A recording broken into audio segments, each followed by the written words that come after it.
A maioria dos pacientes internados em hospital psiquiátrico é evangélica, mais especificamente cristãos pentecostais. Estaria a igreja enlouquecendo algumas pessoas que a procuram? Para quem não me conhece, eu sou a Silvana do canal Diário Pentecostal, especialista em História e Teologia do Protestantismo no Brasil. Se você ainda não é inscrito, se inscreva no canal, deixa seu curtir, compartilhe aí com seus amigos. Fazendo isso, você contribui para o crescimento do canal. A igreja faz muito bem para muita gente. O Evangelho de Jesus Cristo já endireitou vidas, já reparou social e emocionalmente pessoas. Com todos os seus defeitos, tem apresentado Jesus às pessoas e servido de instrumento de libertação, salvação e cura em muitos sentidos. Ela tem o poder de reduzir os estragos das doenças mentais.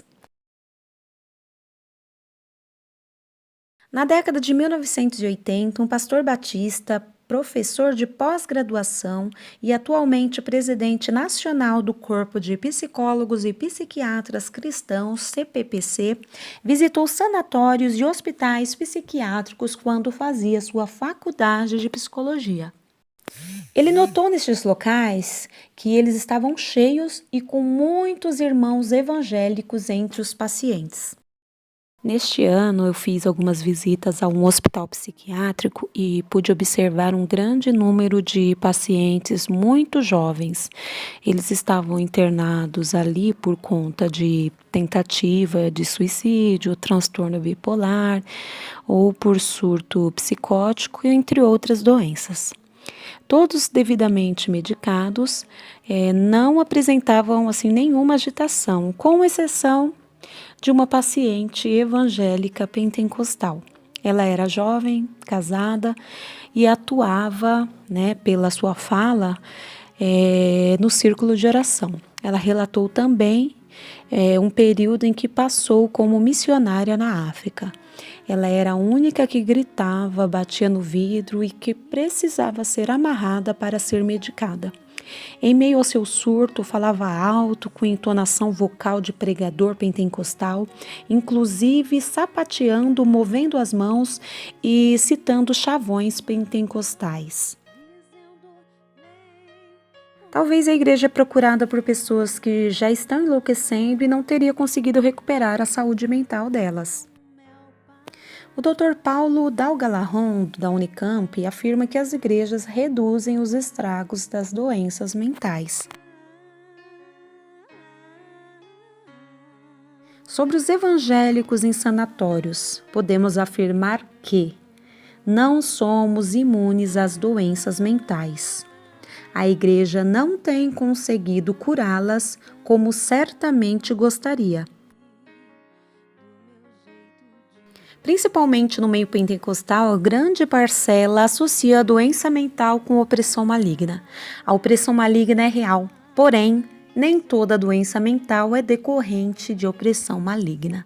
Se a medicação estabiliza o paciente, não é opressão maligna, pois os demônios são seres sobrenaturais e não estão sujeitos a comprimidos e injeções espirituais radicais. Alguns até acreditam na existência das doenças mentais, porém, querem combatê-la única e exclusivamente de forma sobrenatural.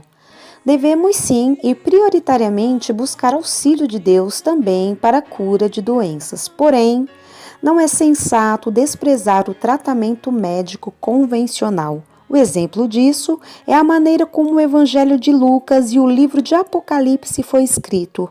O primeiro, o Evangelho de Lucas, Lucas teve que ralar, agir como um verdadeiro historiador a fim de narrar os fatos.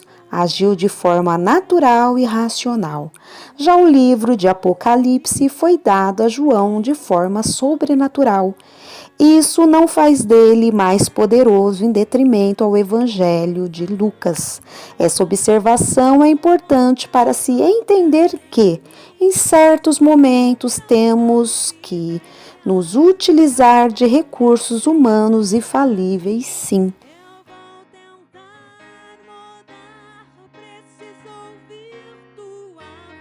Por que será que muitos crentes têm medo de consultar um psicólogo? Porque é muito difícil para todo mundo admitir que tem problemas. E mais ainda quando aprendemos e ensinamos a cantar que Jesus é a solução de todos os nossos problemas. Talvez a psicologia possa desmascarar nossos cânticos, questionar nossas certezas e denunciar nossa moral que tão custosamente pregamos aos jovens e adolescentes. Se estivéssemos mais seguros de que aquilo que cremos e pregamos é sem dúvida verdade, não deveríamos ter tanta desconfiança. Nas visitas feitas por mim a um hospital psiquiátrico agora em 2019, eu encontrei um jovem da congregação cristã no Brasil. Ele estava internado com uma depressão severa ocasionada pelo conflito ao se descobrir gay. Trouxe o exemplo desse jovem da congregação cristã no Brasil, pois tem um artigo científico na Universidade Presbiteriana Mackenzie que trata justamente da doutrina do pecado de morte como fator de desenvolvimento de quadros depressivos na congregação cristã do Brasil. Dentro da teologia evangélica, determinados pecados, principalmente os de ordem sexual, são considerados como erros graves, passíveis de punição e castigo divino. Isso leva os cristãos, em geral, a viver em constante tensão entre os desejos instintivos de seu corpo e os preceitos que regulam a sua fé. A CCB defendeu ao longo de sua história que os pecados de ordem sexual são delitos irreversíveis, considerados como pecado de morte. O membro que, caso cometa algum pecado dessa natureza, perde a condição de filho de Deus e de membro da igreja e, portanto, acredita que não lhe resta mais esperança. O artigo científico entrevistou membros e ex-membros da CCB. 102 pessoas foram abordadas, porém apenas 24 aceitaram participar da pesquisa. O questionário tratava da relação entre depressão e sentimento religioso.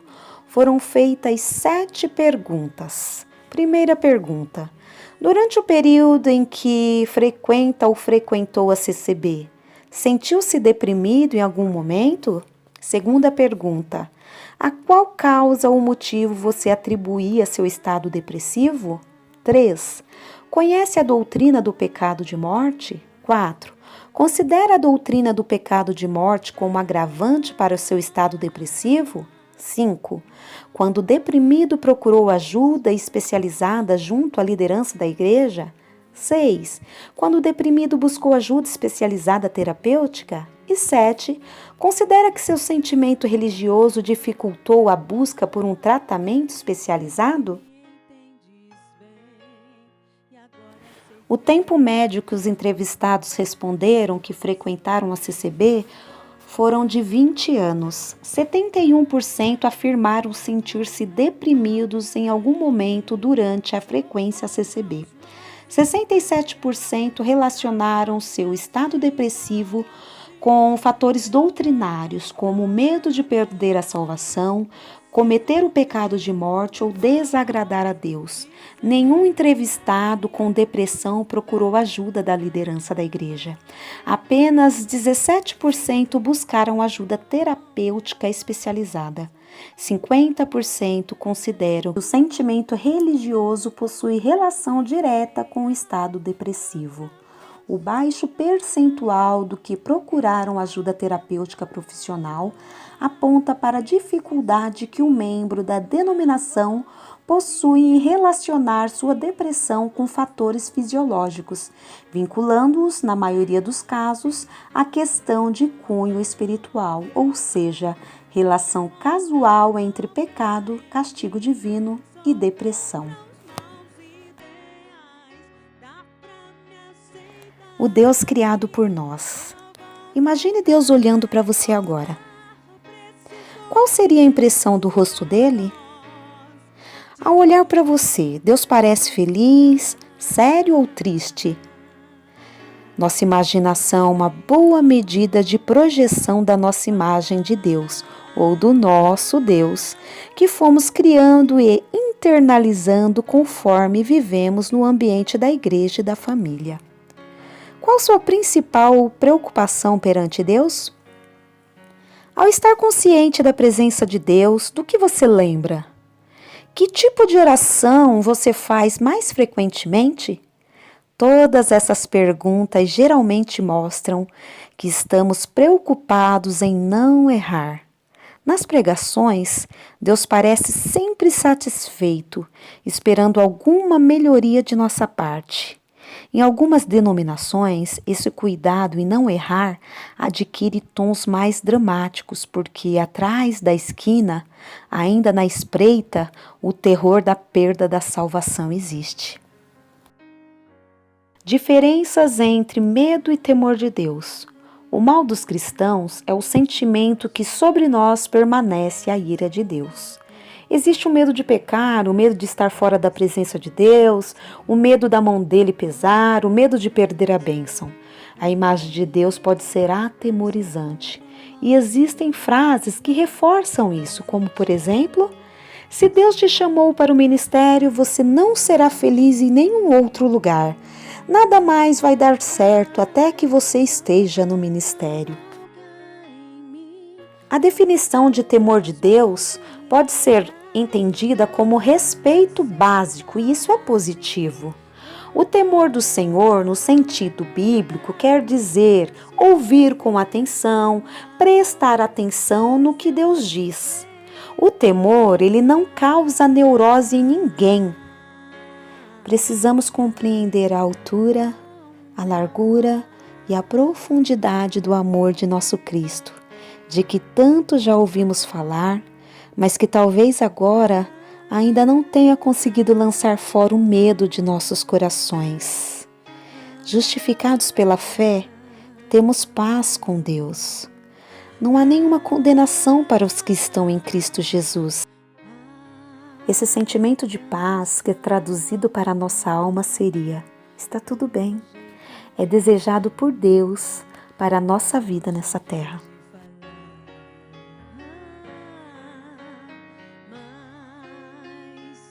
As consequências das pregações com tom ameaçador para o psicopata pode até ser positivo.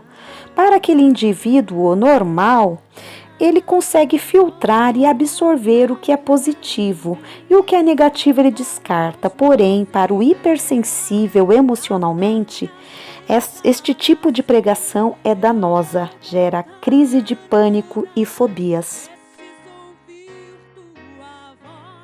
São exemplos de falta de temperança e equilíbrio a morte recente de um pastor que morreu por inanição devido a jejum prolongado. E o surto psicótico muitas vezes é desencadeado por aquela neurose excessiva de oração e jejum. É interessante observar, se compararmos o número de pessoas com doença mental, se compararmos homens e mulheres, notamos o maior número de mulheres pentecostais com doença mental. Muitos ambientes pentecostais desencadeiam doenças mentais em pessoas que já possuem propensão para tal. Parece difícil para um crente a admissão de que o cérebro de crente é como o fígado de crente. Ambos podem ficar enfermos. Tomar remédio para controlar surtos mentais para muitos é como negar o poder do Espírito Santo. Parece extremamente ofensiva aos crentes a ideia de que Deus possa permitir que um filho dele sofra de algum distúrbio mental. Proclamação da vitória, orações fervorosas, clamores, unções do Espírito, campanhas não têm conseguido produzir o fruto do Espírito na vida diária dos membros. Se enlouquecemos, é por amor a Deus. Se conservamos o juízo, é para vós. Nem os loucos errarão o caminho,